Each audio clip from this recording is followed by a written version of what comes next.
Conrad Steiner, Doctor of Medicine. Tonight's story has the title, Awake into Spring. Guardian of birth, healer of the sick, comforter of the aged.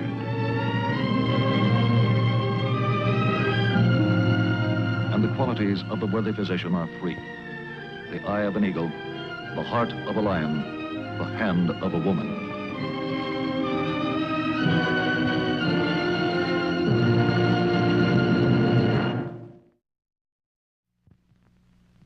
Our actual case history tonight concerns the subject of euthanasia, so-called mercy killings.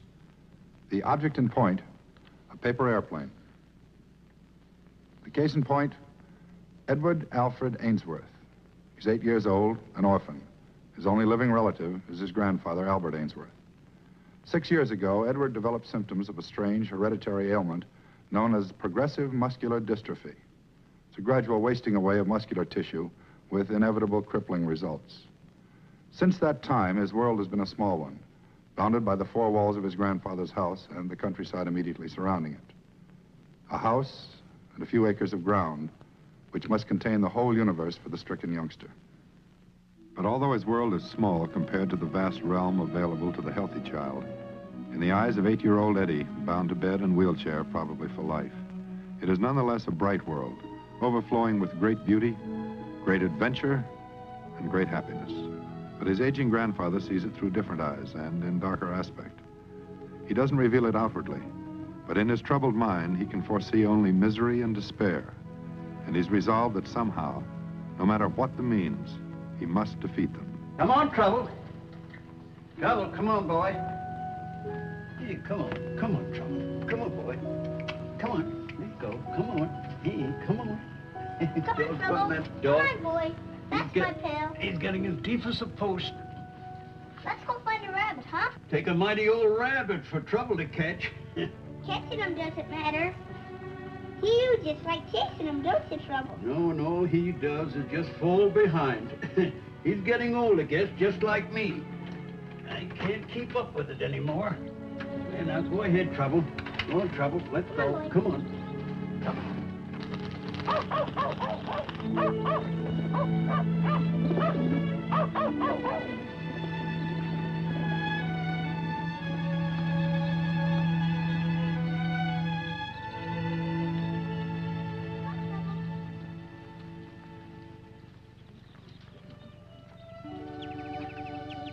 Gramps? Yes?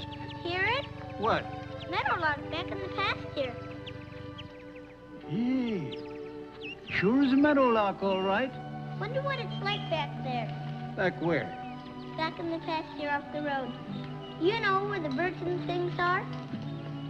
Down on the ground? What do you want to know a thing like that for? It's very marshy, that ground is. Yeah, it's damp. Catching awful cold back there. I suppose. Gramps? Yeah? Birds don't catch cold, do they? Well, I don't know, Eddie boy. It's hard to tell about birds. They have all a way of their own. They don't get sick like I am, do they? And I don't suppose so. There's some strange questions you were asking. Hey, where's Trouble? I wonder what he's after. Whatever it is, I bet he doesn't get it. Well, the old pooch, I suppose he's slowing down. Yeah, he's getting quite old now. Let's have a look, huh? Well, now, I don't know, son, whether I get this chair up that hill. I tell you what, suppose I tote up piggyback. Would you like that? Yeah! Yeah, all right. Now, you just steady yourself. I get down here. Now, put your arm around my shoulder. Now, get a good hold. All right? Well, here we go. There. Hold on tight. You sure are breathing hard, Gramps. Am I too heavy for you? No, same old twinge in my chest. I don't see Trouble around. Wonder where he went. Gramps, what's wrong? Are you sick? Oh, I've got a pain in my chest. Gramps! Tell me what's wrong. Gramps! Gramps! Talk to me. Tell me what's wrong. Help! Somebody help! Help! I'm sorry, Doctor, but I know what's what. You don't have to fool me. I know I got heart trouble, and it's going to kill me. It's just a matter of time, that's all. Well, I can't go along with that, Mr. Ainsworth. If you follow that line of thinking, your whole life's just a matter of time. You can say that. But I know. I've got heart trouble, and someday it's going to kill me. Looks possible, but you could have said that about your heart 20 years ago. You could have spent the last 20 years worrying about it for nothing. Someday can be a long time coming. Not for me, it ain't. You don't know. I felt it. A cold, icy hand grabbing at my heart. Crushing it. Squeezing it. Well, that's usually the feeling, Mr. Ainsworth, and I know it can be very painful. These chest pains you experienced, angina pectoris we call it, don't actually inflict any damage on the heart muscle itself. Only the blood vessels of the heart, the coronary arteries, are affected. They've become narrowed, and the amount of blood that can flow through them is restricted. That's what causes the pain. But I want you to remember one thing. The heart muscle itself is just as strong, just as healthy as it's ever been. Well, I don't mind about myself, Doctor. I don't mind dying. I've lived a long time. But it's about Eddie. What would happen to him if I pass away? You're in excellent health, Mr. Ainsworth. Stay that way. Take care of yourself, and there's no reason why you can't take care of Eddie for a long, long time. You remember that? Yes, I remember. But Eddie needs me. I couldn't go off and leave him all alone. No, I just couldn't. I just couldn't leave him alone. Never. No, never.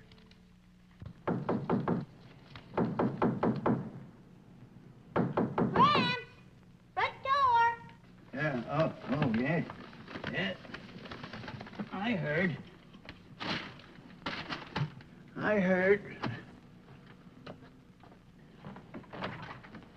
Well, good morning, Mrs. Allen. Good morning, Mr. Ainsworth. Had a nice shank bone left over from Sunday dinner, and I just went right out and brewed up a whole steaming pot of good homemade broth. Well, now, how is our little patient today? My, he's such a good boy, Mr. Ainsworth. Just the very best. Why, when you were gone, at the hospital, I mean, we just had loads of fun, didn't we, Eddie? Yes, ma'am. I appreciate you looking after the boy. Eddie tells me everything was just fine. Well, what are neighbors for, I'd like to know. But I don't mind telling you, I was scared half to death the day old George Kelly brought you home. Why, just watching you waiting there for that ambulance, I swear you were the picture of death. Absolutely. Oh, it was nothing at all. Dr. Steiner said it happens to a lot of folks my age. I just got to take it easy, that's all. Well, you never can tell, though. Now, Mr. Allen, mind you, he was as strong as a bull, and it was his heart, too. One day he just dropped right where he stood, just like that.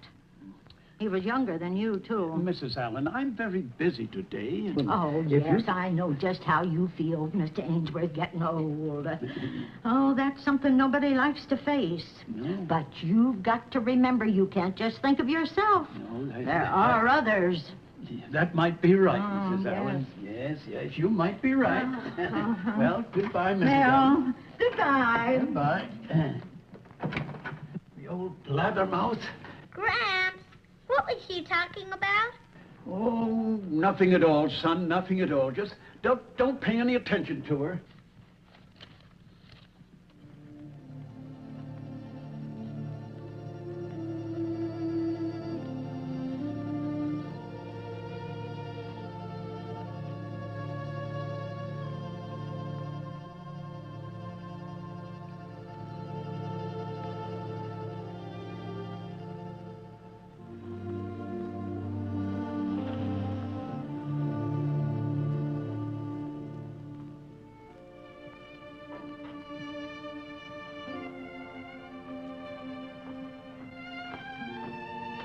Come on, Trouble.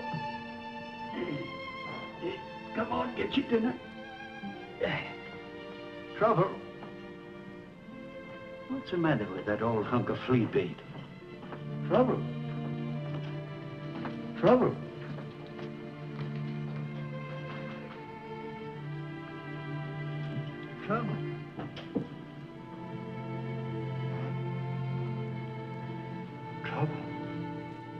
What's the matter, Gramps? Gramps! Something's happened, Eddie. What? What are you talking about? Trouble's dead. No, he is not dead. He can't be dead. Yes, I guess he just slipped off in his sleep. Poor old dog. Poor pup. But he wasn't even sick, Gramps. There wasn't anything wrong with him. Oh, yes, there was, Eddie. The worst thing of all was wrong with him. He was old. Too old.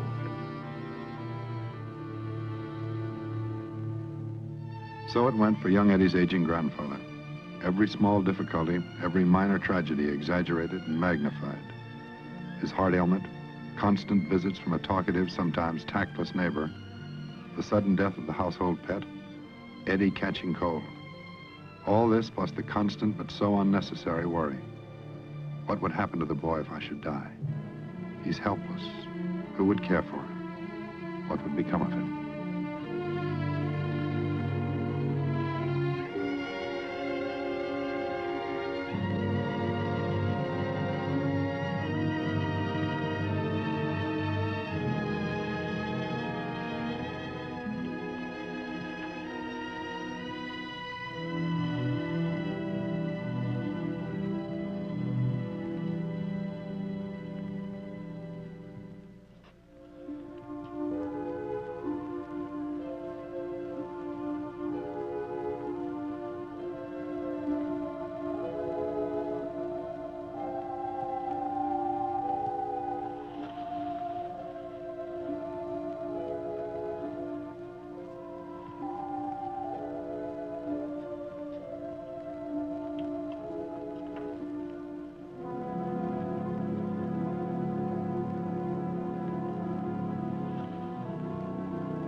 Prayer of the poor man when he was anxious and poured out his supplication before the Lord.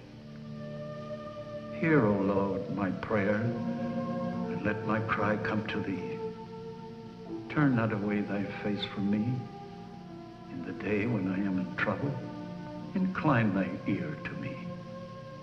For my days are vanished like smoke, and my bones are grown dry like fuel for the fire. I am smitten as grass, and my heart is withered, because I forgot to eat my bread. But thou, O Lord, endurest forever, and thy memorial to all generations.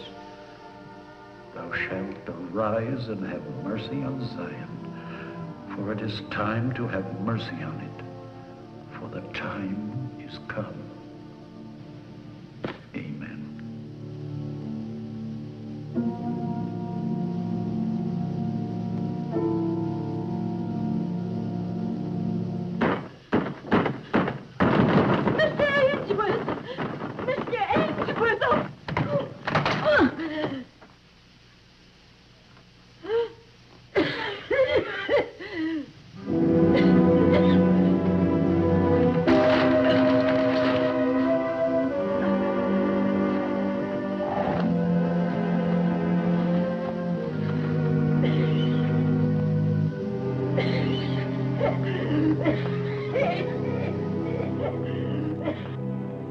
Immediately after Albert Ainsworth and his grandson Eddie were discovered in the gas-filled house by their neighbor, Edna Allen, they were removed to the local hospital for emergency treatment.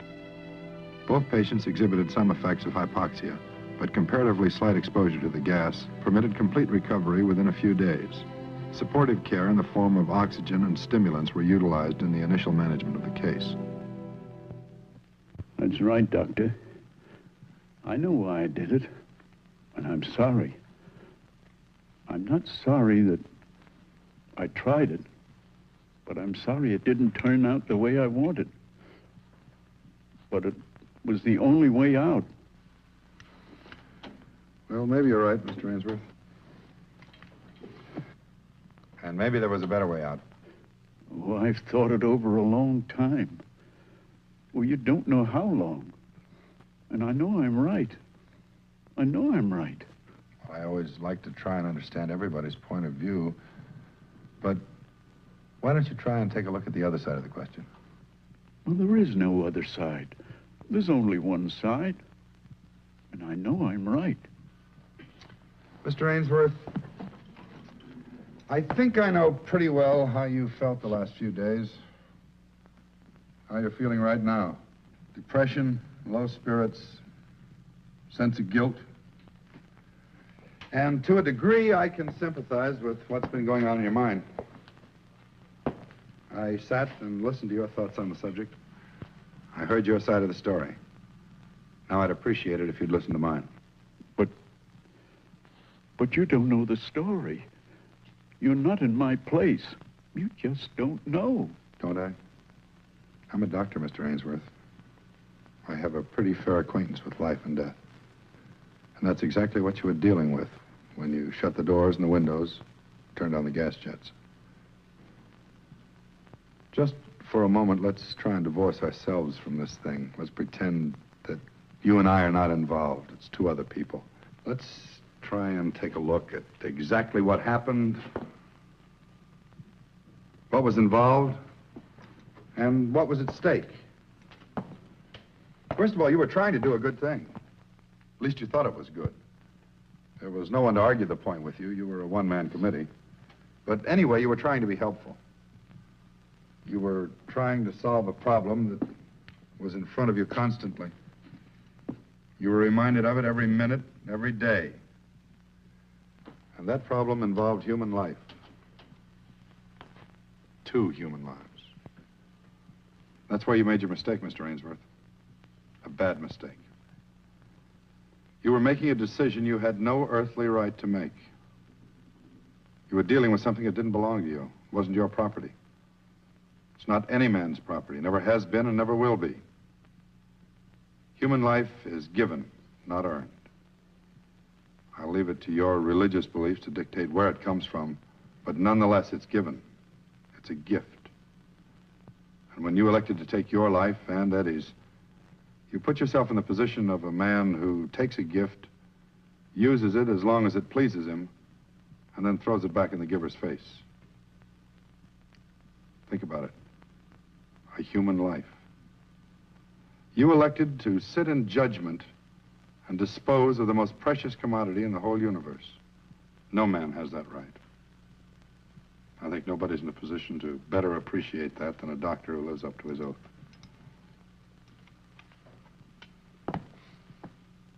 Living, dying, life, death.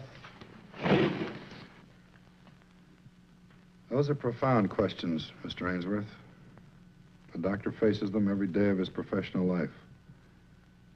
And sometimes, many times, those questions aren't easy to answer. Sometimes the whole thing seems to make no sense at all. Before I came up here tonight, I saw another patient of mine. She's 34 years old. She has a husband and 4 beautiful kids. And she also has cancer. Her chest is riddled with it. There's no hope for her, I'm sure of it. Do you feel you also have the right to sit in judgment on her? Shall we let her live through the night, or shall we do away with her? Another one. 10-year-old boy. He's got acute leukemia. I don't think he can live more than a month. Shall we let him live? Or shall we kill him? And there's another one. Old Mrs. Wilson lives out on the south side of town.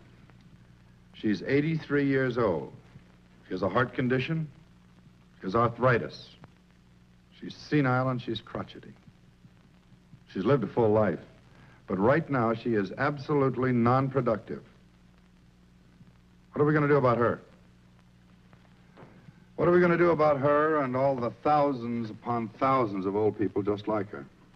And add to that, all the youngsters, all the young adults, all the invalids, hopeless cripples.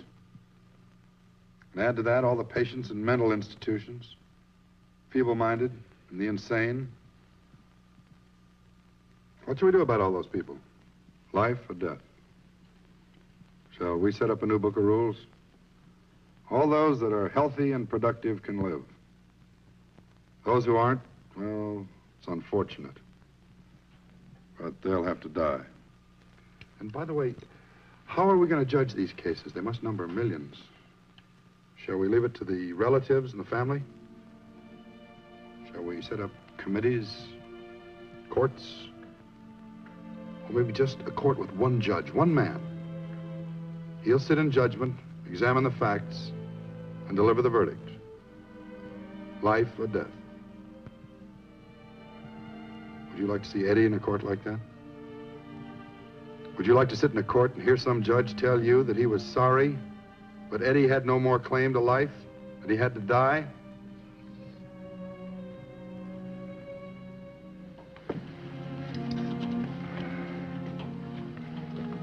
Mr. Ainsworth, I've thought about it a lot.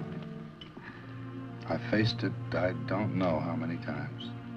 In surgery, in hospital rooms like this, on house calls and in treatment rooms. And each time the question comes up, there's just one thing that I have to remember. I'm a doctor, and some years ago I took an oath to preserve life. To preserve it, cherish it, sustain it. And there's just one thing about that particular part of our oath, Mr. Ainsworth. I don't think it should apply to doctors alone. What do you think?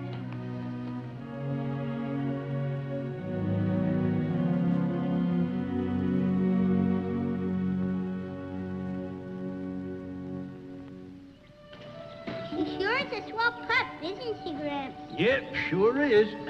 It's funny. I never thought it would be the same like it used to. Well, why not? No reason why everything should come to a dead stop just because we mess things up now and then. Besides, it's good for you. Keeps you on your toes. Did you see it? What was it? A scarlet tanager, I think. Just a red flash over in that tree. Oh, I wish I had your eyes. There goes that trouble again, after another rabbit. I bet he doesn't get it. No, I don't suppose he will. There's one thing I do know. He'll never stop trying. No, sir. He'll never stop trying.